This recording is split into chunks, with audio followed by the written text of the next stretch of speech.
9 août 2024, un conseiller municipal de Chécy, en Seine-et-Marne, membre du parti d'extrême droite intitulé Renouveau, a été filmé en train de cirer le dard d'un jeune de 12 ans.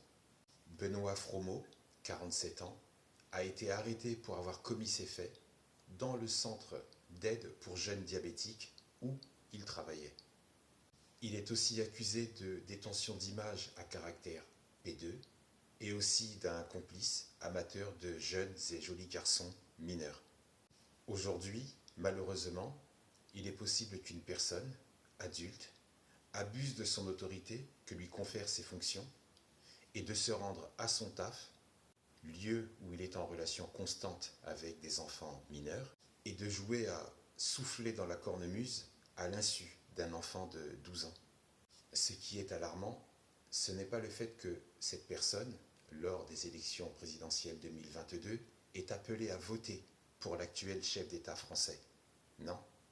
Ce qui est alarmant, ce n'est pas non plus le fait que les médias à la botte du gouvernement et ou de tous ceux qui nagent dans le slip de Bolloré n'aient pas diffusé ou volontairement dissimulé cette information. Non.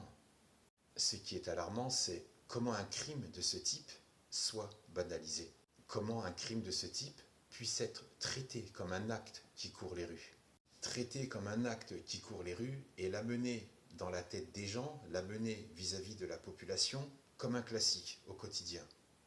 Tristement, ce n'est pas le premier et malheureusement, il y aura d'autres épisodes de ce type.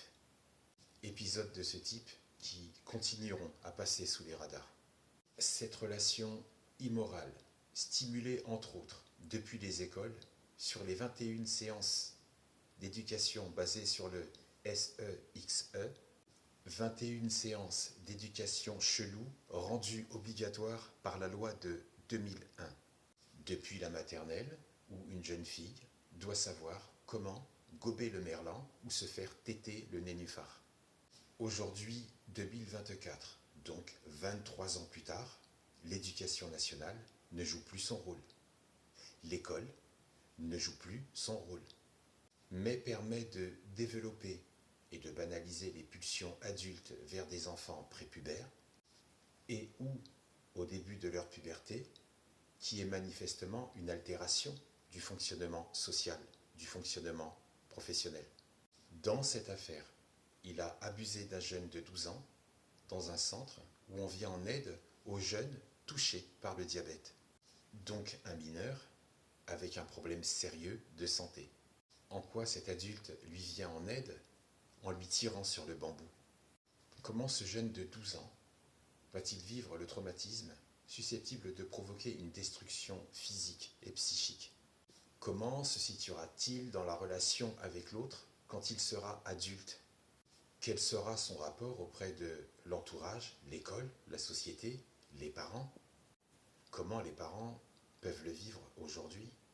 Cette agression peut être impactante avec des conséquences multiples et qui peuvent perdurer tout au cours de sa vie et se poursuivre à travers les générations avec des effets néfastes sur la santé physique et mentale, l'emploi, la condition économique et le rapport avec les autres et les gens en général. L'éducation nationale a déjà fait appel à des associations de drag queens pour enseigner au sein des établissements d'écoles primaires, d'écoles maternelles, à des enfants pour apprendre à comment casser la tirelire ou défriser la chicorée. Cette démence, cette insanité favorisera les actions des adultes aux mœurs douteuses et qui présentent des déficiences, se donneront le droit d'assouvir leur attirance ou leur pulsion sur des enfants de 4 à 6 ans ou plus. Ces associations, approuvées par l'éducation nationale, avec des animateurs qui ne sont pas qualifiés, avec des animateurs qui ne sont ni formés, pour réaliser des animations de ce type auprès d'enfants de 4 à 6 ans ou plus, parce que si tu fais preuve de bon sens, tu ne vas pas transmettre à un petit ou une petite en maternelle comment astiquer une courgette.